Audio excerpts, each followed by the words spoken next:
Ayola Eatery ini kita udah 14 tahun. Dari 2011 sampai sekarang, alhamdulillah masih jalan. Dulu Ayola ya, aku kenal ya, distro lah Mas ya. Distro. Nah, bisa kamu ceritain Mas Ayola itu jadi distro?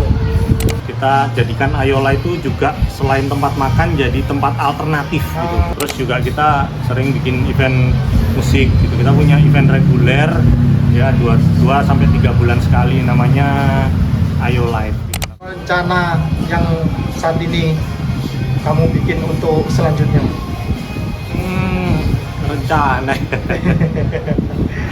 Rencana oh ya, ini kita mau bikin namanya Ayola Tandang.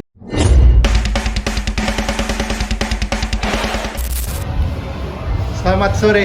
Halo, sore Mas. Halo Mas. Ya. Halo. Ayo. Ya, siap. Oke. Ayola. Apa kabar? Alhamdulillah. Api-api aja Mas. Udah sampai saat ini ya, bertahan. Berapa tahun? Ayola Eatery ini kita udah 14 tahun. Dari 2011 sampai sekarang, alhamdulillah masih jalan. Ya, sudah 14 tahun itu nggak main-main itu untuk bertahan ya. Untuk apa ya pengalamannya Mas? Coba ceritain. Ya pasang surut lah pasti ada lah ya gitu, terutama ya memang sekarang kondisinya juga banyak yang lagi struggling lah kita gitu, apalagi kenapa habis pandemi kemarin kan pasti berimpact lah gitu ke bisnis kayak Ayola ini yang kita emang di F&B gitu ya, di makanan ya, tapi alhamdulillah kita bisa rebound kembali, bisa operasional, bisa lumayan, walaupun mungkin tahun ini sepertinya sih agak nggak sebagus yang kita harapkan. Dulu Ayola ya, aku kenal ya, distro lah Mas ya. Distro. Nah, bisa kamu ceritain Mas Ayola itu jadi distro? Oh, itu udah lama banget ya Mas, itu mundur sampai ke 2008 sih sebetulnya. Jadi 2008 kita dulu dapat lahan di Jalan Selamat ini, kita sewa, itu oper kontrak dari teman kita, kontrak teman. Nah, kita bikin toko distro, ada toko pakaian, aparel, aksesoris gitu ya, tapi nggak berjalan sesuai harapan. Akhirnya kita rugilah di situ, terus kita tutup. Tapi kita ngelihat di luar tuh banyak PKL dulu, banyak yang jualan karena diusir sama Pemkot. Mereka diusir dari jalan-jalan Wijaya Kusuma Bangsa. Hari ke depan toko nih, jualan di depan toko kita, nutupin. Nah, dari situ kita usir lah gitu, kita suruh pindah lah bahasa halusnya, kita minta pindah, Pak pindah mau ke seberang sana, ada yang mau ada yang nggak mau gitu. Tapi pas ada yang mau pindah nanti diisi sama yang lain, jadi penuh nih di depan toko kita tuh, kanan kiri jalan tuh penuh, banyak pedagang kaki lima. Nah, terus karena toko udah sepi waktu itu sekitar tahun 2010, toko udah sepi gini ya, akhirnya ya PKL ini banyak customernya benernya gitu, cuman kan yang kapasitasnya cuman sedikit, bangkunya cuman bangku panjang ya Mas. PKL itu jualan bawa rombong sama bangku panjang, cuma paling musi orang 3 orang 4 gitu. Kita kepikiran untuk masukin aja lah mereka di dalam gitu. Nah, alhamdulillah ada beberapa yang mau Mas, ada yang mau, ada yang nggak mau. Tadinya cuma 5 aja tuh, 5 PKL, 5 pedagang 5 yang mau masuk. Nah, lama-kelamaan sukses, rame, akhirnya lebih banyak yang mau, dan sekarang gini kita ada sekitar 14 tenan yang di sini dan 14 PKL yang kita kelola di Pujasera Ayola ini. Dari situ ya awalnya, dari situ awalnya jadi F&B ya? Iya. Dari distro ke dari distro karena iya, karena nah, sepi. Itu pasti ada nggak sih ilmu bisnis apa enggak ya? Ilmu bisnisnya kita sih jalanin dulu ya. Kita dulu saya nggak basicnya di ekonomi atau bisnis. Terus saya kan dengan beberapa partner, jadi saya di Ayola ini sebagai co-founder. Ada founder yang lain juga, partner kita. Tadinya kita bertiga, terus ketambahan 2 orang, satu orang terus tambah 1 orang lagi. Jadi sekarang kita berlima di Ayola itu. Nah itu dulu juga nggak mudah sih Mas, karena kita ya itu tadi ngerasa omsetnya kok nggak bertambah, makin sepi toko. Tapi kita juga coba untuk responsif ya, ngelihat di luar kok banyak yang beli tapi nggak ada yang mau masuk ke toko nih, gimana nih caranya. Nah itu tadi kita kepikiran ya udahlah mereka dimasukin aja, karena PKL itu makanannya enak-enak tapi kan jualannya di atas trotoar Mas. Satu, dia bau karena got, di atas got jualannya, ibaratnya gitu kan. Banyak trotoar kita yang bawahnya itu saluran drainase kota, terus dia debu kan gitu kan, banyak lalu lalang mobil dan motor akhirnya berdebu, terus tempatnya kadang kepanasan, kadang ya kehujanan gitu. Nah kita pindahin ke dalam area kita karena kita punya teras yang cukup luas, kita pindahin ke dalam, jadi mereka nggak lagi bau, nggak lagi kena debu, paling nggak agak jauh kan dari pinggir jalan, nggak bikin kemacetan gitu. Karena tadinya ya macet kan kalau ada PKL, ada motor atau mobil yang parkir, akhirnya menimbulkan kemacetan. Nah dari situ sih ya alhamdulillah warga Surabaya seneng dengan konsep seperti itu ya gitu. Dulu waktu awal tahun 2011 gitu kan belum banyak Widasera kayak kita gitu. Akhirnya mungkin Pemkot melihat dari situ juga, mereka banyak bikin sentra wisata kuliner atau SWK itu ya sekarang. PKL yang tadinya di jalanan dimasukin diklasterin lah gitu ibaratnya di SWK. Ya alhamdulillah itu bisa memberi dampak lah gitu buat pedagang kaki lima, juga buat warga Surabaya. Berarti yang mereka sistemnya sewa berarti ya? Nah kalau dengan pedagang kaki lima PKL ini kita kerjasamanya bagi hasil Mas. Jadi mereka nggak sewa, nggak perlu bayar air, nggak perlu bayar listrik, kita semua yang nanggung. Tapi mereka bagi hasil dengan kita. Mereka yang jual makanan, kita dapat komisi itu kita pergunakan untuk keperluan operasional. Jadi benar-benar mereka nggak perlu repot lagi, piring, garpu kita yang sediain, kita yang cuci, kita yang nganter makanan, kita yang ngatur semuanya. PKL-nya tinggal jualan aja gitu. Jadi mereka fokusnya lebih mudah, lebih ringan, tapi sama-sama saling menguntungkan, kira-kira gitu sih. Jadi kalau sampai sekarang di dunia F&B-nya Ayola sampai sekarang ya, yang kalau tokonya berarti hasilnya lebih kerasa di F&B ini berarti? Iya, alhamdulillah sih itu kita udah bisa jalan dari tahun, jadi 2010 itu kita tutup, 2011 kita mulai, itu udah 14 tahun ini kita. Alhamdulillah ya masih bisa terus berjalan, dan kita juga alhamdulillah bisa berkembang gitu, akhirnya kita bisa nambah cabang lah gitu ya di Surabaya Barat, di Sidoarjo, di Jalan Tunjungan, terus kita sekarang bikin di beberapa mall kita ada gitu. Jadi sekarang lebih mengembangkan ya. Ada berapa titik? Kalau sekarang alhamdulillah kita ada 8 titik gitu. Ada 8 titik. Tapi memang sewakan tempat itu aja konsepnya. Iya, konsepnya sih kita sendiri.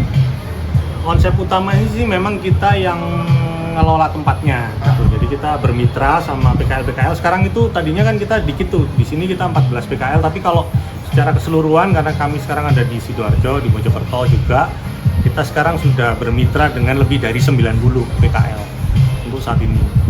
Jadi total udah lumayan banyak lah gitu PKL yang udah kerjasama sama Ayola. Itu keluar masuk ya maksudnya?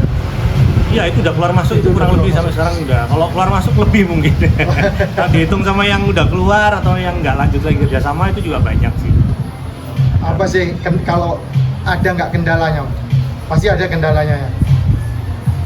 Kendalanya ya ada pasti, karena kan itu tadi kan ketika kita biasanya sih emang dia dari sisi produk kurang cocok gitu sama customernya gitu, jadi otomatis dia nggak banyak membeli. Nah kalau nggak banyak membeli kan dia ya nggak sehat kan buat keuangannya dia, buat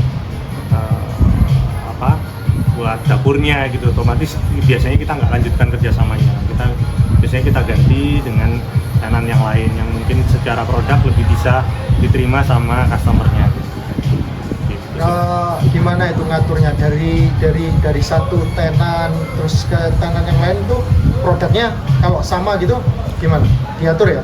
Iya, pasti kita atur, kita kurasi sih. Makanya kita kalau Ayola itu kita nggak pernah open tenan, kita jarang banget open tenan. Biasanya kita scouting langsung, kita cari langsung yang kira-kira cocok sama area di situ. Jadi, misalnya kita buka di Sidoarjo gitu, kayak kemarin kita di Sidoarjo, ya kita cari beberapa tenan lokal yang lokal hero gitu ya, yang memang disukai sama warga Sidoarjo. Apa sih sukanya orang Sidoarjo? Di Sidoarjo suka makan tahu campur, ya kita cari tenan tahu campur gitu, lebih kayak seperti itu sih Mas. Dan kita pastikan untuk setiap makanan atau menu itu nantinya berbeda, nggak sama yang dijual gitu, supaya nggak saling nggak bersaing lah satu sama lain gitu. Jadi lebih, dan variannya jadi lebih banyak kan. Kalau menunya sama semua mungkin buat customer juga kurang menarik nantinya. Kalau yang paling Ayola yang paling awal, paling lama di Kalau Ayola paling awal ya di sini yang di Jalan Slamet ini. Jalan Slamet. Ya, Jalan Slamet. Yang terbaru? 18. Yang paling baru kita di Mojokerto, di Sunrise Mall. Kita di dalam mall. Kita kelola food court di dalam mall. Namanya Rasapura by Ayola. Itu baru ini ya, di luar Surabaya ya. Di luar Surabaya, dan itu sekarang udah 100% tenannya juga dari Mojokerto semua. Kita juga melibatin UKM yang ada di Mojokerto. Nah, untuk kegiatan lain Ayola, mungkin ada activity yang lainnya gitu, ada juga di Istana Ayola gitu. Ada sih, kita ngebuka kerjasama sebetulnya, karena Ayola kan kita ada banyak ruang, atau ada ruang lah yang bisa dipakai untuk kadang event atau mungkin special occasion gitu. Jadi kita sering juga bikin workshop kreatif, talk show tentang bisnis, tentang finance gitu, macam-macam gitu. Terus juga kita sering bikin event musik gitu. Kita punya event reguler ya 2-3 bulan sekali, namanya Ayo Live gitu. Nah, kebetulan malam ini juga pas lagi ada, dia formatnya itu kita ngasih ruang gitu buat teman-teman atau buat band-band baru yang baru muncul di Surabaya dan sekitar, bahkan dari kota lain. Untuk malam ini kita ada teman dari Palu, dari band dari Palu, namanya Rakes, dia keluarin album, sudah pengen bikin tour. Ya udah kita akomodir di Ayola gitu. Jadi kita jadikan Ayola itu juga selain tempat makan, jadi tempat alternatif gitu buat teman-teman di Surabaya, buat warga Surabaya yang entah itu pengen bikin activity atau pengen sekedar sharing, ngobrol. Yang pasti kita harapkan ada konektivitas, ada komunikasi lah gitu di teman-teman atau di customer yang makan di Ayola. Oke Mas, untuk jangkauan customer paling enggak di Ayola ya mungkin mengkhususkan di ini ya, anak-anak muda lah paling enggak ya. Anak-anak muda yang kan mau lagi nongkrong-nongkrong, suka nongkrong-nongkrong. Iya, nah itu sih alhamdulillahnya kita Ayola itu cukup luas untuk range market kita. Kayak yang di Slamet ini karena kita deket SMA ya, SMA kompleks. Nah, ya. Jadinya ya mungkin kalau sore banyak anak SMA, banyak anak kompleks gitu. Terus kita juga deket dengan kantor Pemkot kan.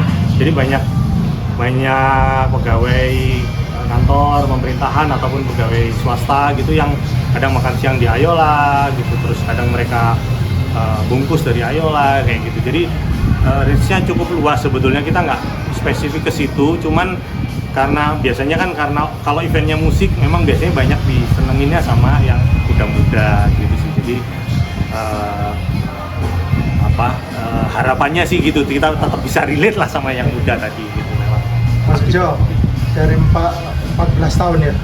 Iya. 14 tahun.